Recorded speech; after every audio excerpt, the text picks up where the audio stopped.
Never underestimate the cunning of a pirate. Or a fox, for that matter. You never stood a chance.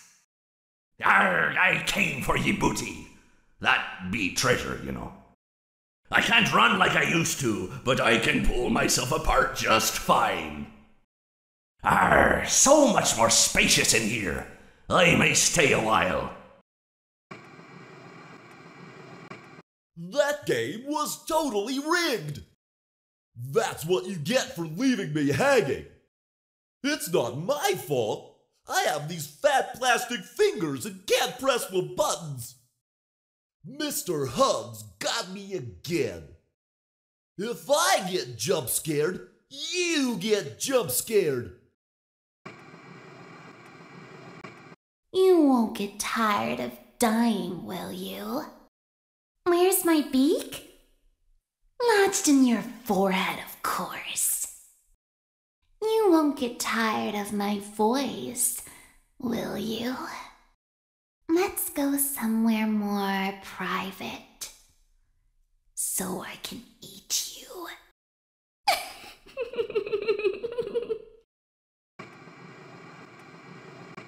Don't be afraid.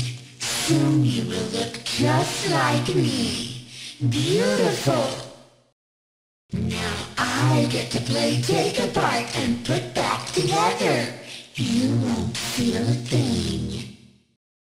I wanted to wait until just the right moment to drop in. It's so much more fun hanging out in here with you. He's here and always watching, the one you shouldn't have killed. I never thought I'd make it through that vent, but now we are together. Let me show you how to break your face and look like me. I was the first. I have seen everything. Come closer. Let's smile together. I have seen him, the one you shouldn't have killed. Time to face the consequences of your failure. Might as well face the facts. You were always destined to fail. You blinked. What is this new prison? Is it me trapped, or is it you? Perhaps it is us both. I may be missing my face, but even I could see his tongue. Seeing you powerless is like music to me. I don't hate you, but you need to stay out of my way. I recognize you, but I'm not afraid of you. Not anymore. The others are under my protection. The others are like animals, but I am very aware. I have always been hiding in your shadow. No light can save you now. What a gift to relish, a victim that can't perish. I am given flesh to be your tormentor. I am remade, but not by you, by the one you should not have killed. Let me put you back together, then take you apart all over again. Let's see how many times you can be pulled apart. I assure you, I am very real. This time, there is more than an illusion to fear. We know who our friends are, and you are not one of them.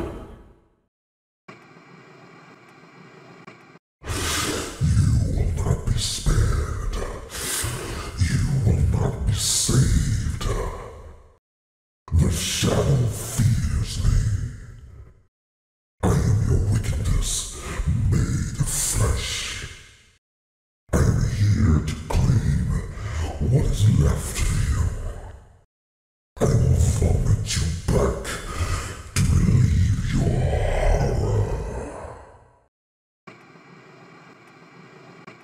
Did things get really hot in here, or is it just me? Come and burn with me. The fire within me burns eternal, and now you shall as well. I am a burning reminder of your misdeeds.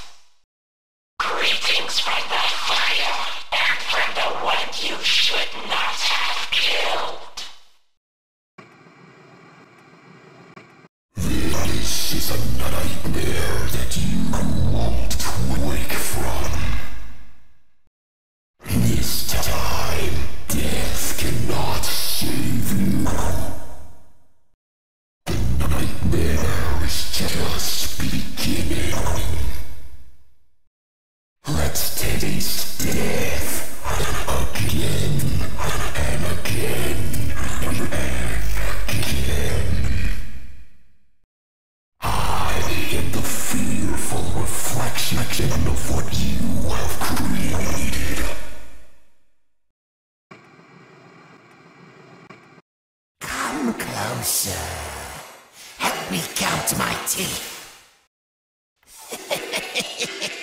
You're not so big.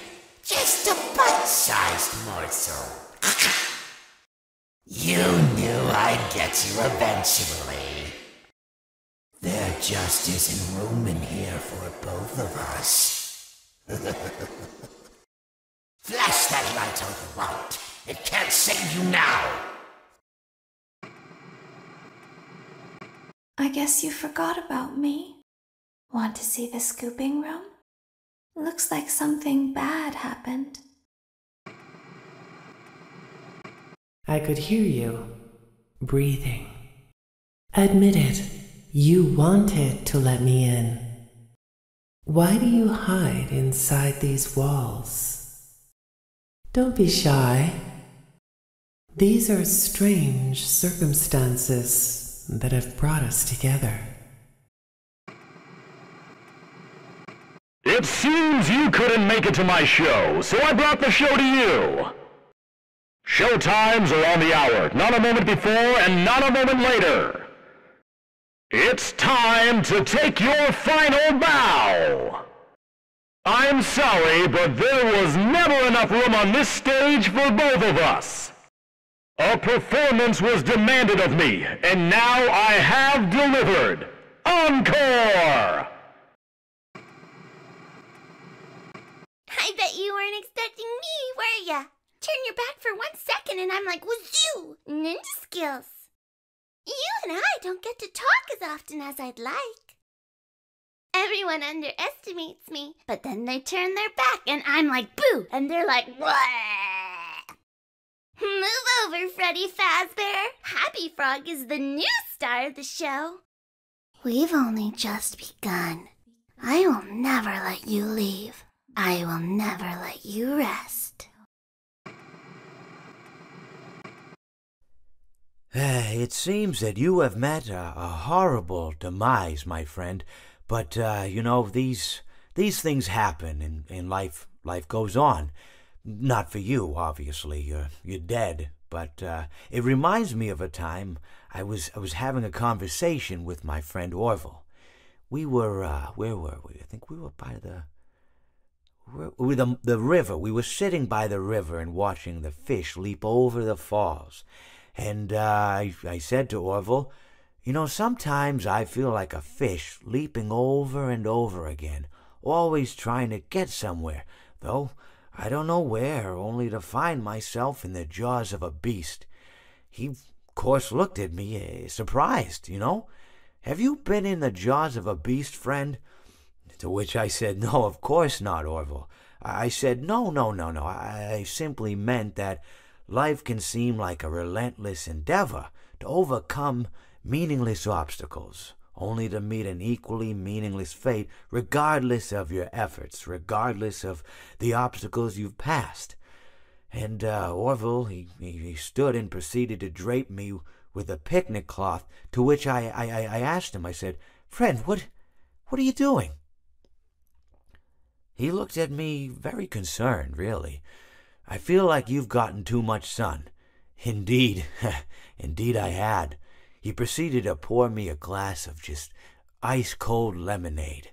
Ooh, you ever mix it with iced tea? You do like a little half lemonade, half... Ooh, it's so... You should try it some... Well, you can't because you're dead. But anyways, so you may be asking yourself, how did I go from sitting by the falls and drinking lemonade to being wedged in the air duct? Not only with Orville, but with an entire assortment of fruity-colored friends.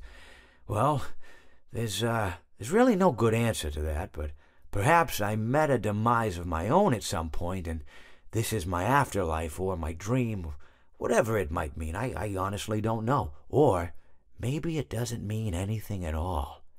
Maybe it doesn't mean anything at all.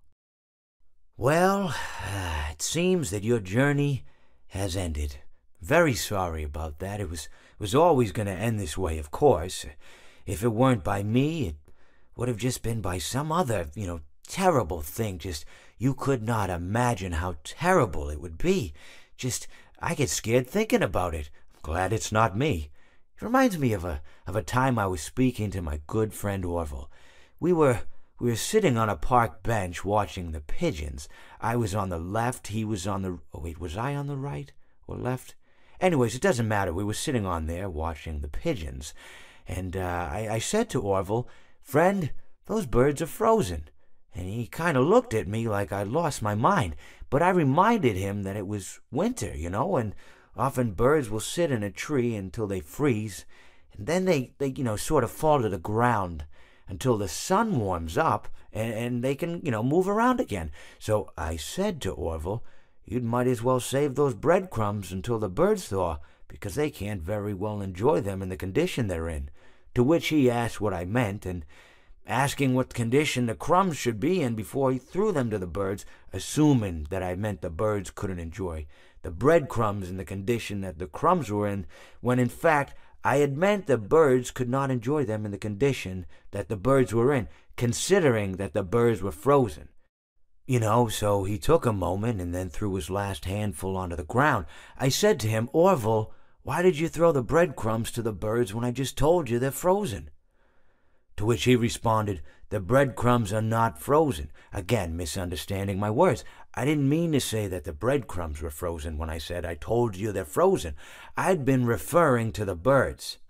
In hindsight, what I should have said was, and this would make perfect sense, "Why did you throw the breadcrumbs to the birds when the birds are frozen?"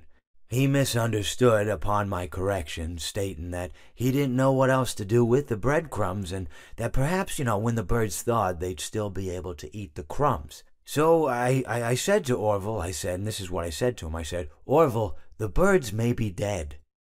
My friend, you have met a terrible, terrible demise. But, I don't feel too bad about it. After all, if it weren't from me, it would have just been from someone else, I guess what I'm trying to say is life goes on. Well, for everyone else, life goes on, not for you. You're dead. But that's neither here nor there. It reminds me of one summer day in the park. I was having just a delightful picnic with my good friend Orville. And I said to him, "Orville, I have a story." And he said to me, "What's the significance of the story?" And I said to him, "Orville, not every story has to have significance, Sometimes, sometimes a story is just a story. If you try to read into every little thing and find meaning in everything anyone says, you'll just drive yourself crazy. I had a friend do it once. Wasn't pretty. We talked about it for years. And not only that, but you'll likely end up believing something you shouldn't believe, and thinking something you shouldn't think, or assuming something you shouldn't assume, Sometimes, I said, a story is just a story. So just be quiet for 1 second of your life and eat your sandwich, okay? Of course, it was only then I realized I'd made sandwiches, and poor Orville was having such difficulty eating it.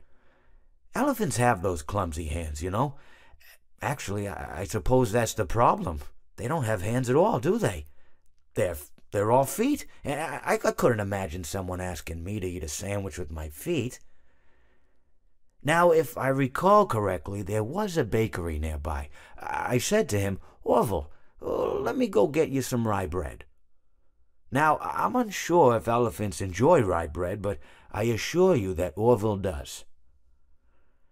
Now, this was on a Tuesday, which was good because rye bread was always fresh on Tuesday.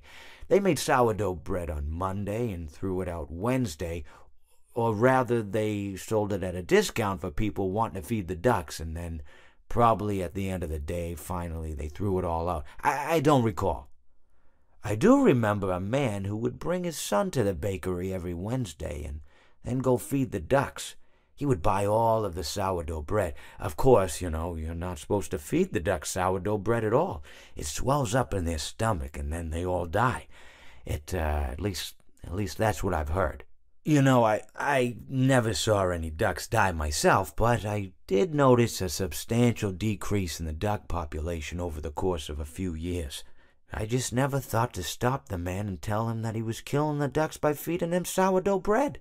And if you want my opinion on the matter, and I told Orville this as well, if you want to feed ducks, or birds, or any kind for that matter, it's best to buy seed. I mean, when you think about it, breads of any sort don't occur in nature. They don't grow on trees or spring up from the bushes. I don't think birds know what to do with bread. What was I saying? Oh, yes. So I bought Orville some rye bread. What a fine day it was. It seems that you have met your end. What a pity. I don't feel too bad about it, though. After all, if it weren't me, it would have just been one of the others, I guess. I'm honestly just glad to be out of those air ducts. It's not easy for a hippopotamus to fit up there, and not easy to get down either, and not as young as I used to be, as you can see. I used to be able to do all the sorts of things. You're young, you're vibrant, you have that sort of pep in your step. It reminds me of a conversation I was having with one of my good friends, Orville. We were having a nice picnic one day. I believe it was summer. No, perhaps it was it the fall? Yes. It was the fall because the leaves had turned already. But I said to Orville, I says, Orville, I have a story to tell you. And Orville looked at me, kind of odd and said, what's it about? I said to him, not every story has to be about something, Orville. Sometimes a person just wants to talk. Why does everything have to be a story? I said to him. He just looked at me and he said, well, you said you had a story. And, he was quite right. I did, in fact. I told him I had a story. I suppose if a person just wants to talk, then it's best to not announce that you're telling a story. Telling a story does come with its own pressures and expectations, I suppose. After all, if you're just talking to a friend, then there's no more expectations than if you were talking into the wind. Words by themselves aren't expected to carry, aren't expected to stick.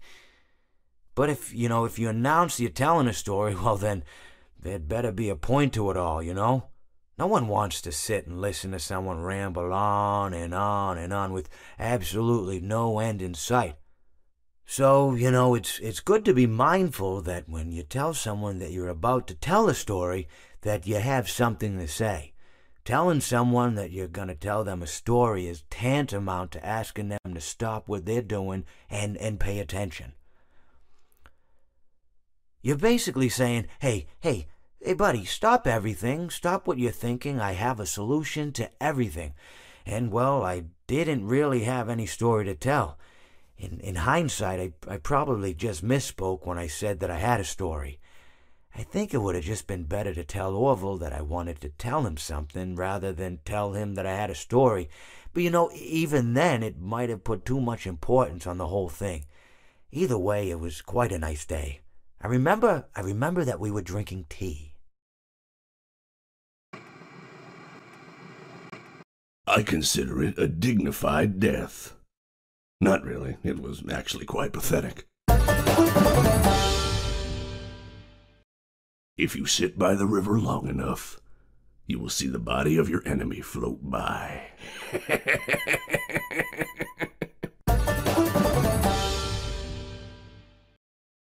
Even monkeys fall from trees. The nail that sticks out gets hammered down. The talented hawk hides his claws.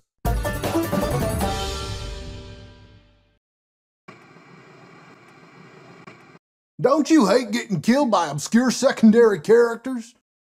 Stranger danger! I was just waiting for you to drop your guard. Whoops, that's gonna leave a mark. This is how it feels, and you get to experience it over and over and over again, forever. I will never let you leave. What did you think of my act? I don't get out much, so you'll have to forgive my enthusiasm. I hope you enjoyed the grand finale. Now is my time to shine. He tried to release you. He tried to release us. But I'm not going to let that happen. I will hold you here. I will keep you here. No matter how many times they burn us. Please deposit 5 coins. Please deposit 5 coins. Please deposit 5 coins. You are attempting to trick Freddy. You are attempting to... Freddy doesn't like this. Thank you for depositing 5 coins. Why so blue? You know I'll be true, and now I'll make slippers out of you. So good to see you again, my truest friend, but now your life must end. What a fine day to come here and say that your face and flesh I must play. What a treat to come here and meet your face as it hits concrete. I found my guitar, now reach for the stars as I plunge it through your heart. That's right! And don't you come back now, you hear?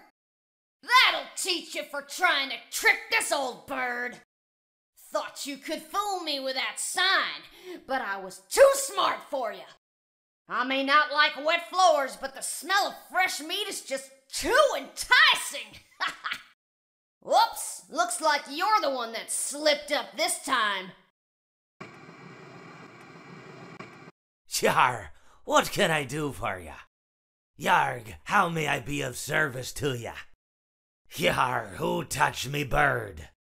Yar, me bird likes you, so I'll do ye a favor. Yar, you win some, you lose some. Yarg, you play with fire, and sometimes ye get burned. You and I will be making music together for a long, long time. You hear that? It's the sweet, sweet sound of your eternal silence. Hey, keep it down, would ya? When I'm here, you play by my rules. A song was requested of me, and now I sing it. Time for your controlled shock. Let's see how many pieces I can cut you into. You won't die, but you'll wish you could. I always come back. Shh. It will all be over soon. Shh. There is room for one more. Shh. Come spend eternity in silence.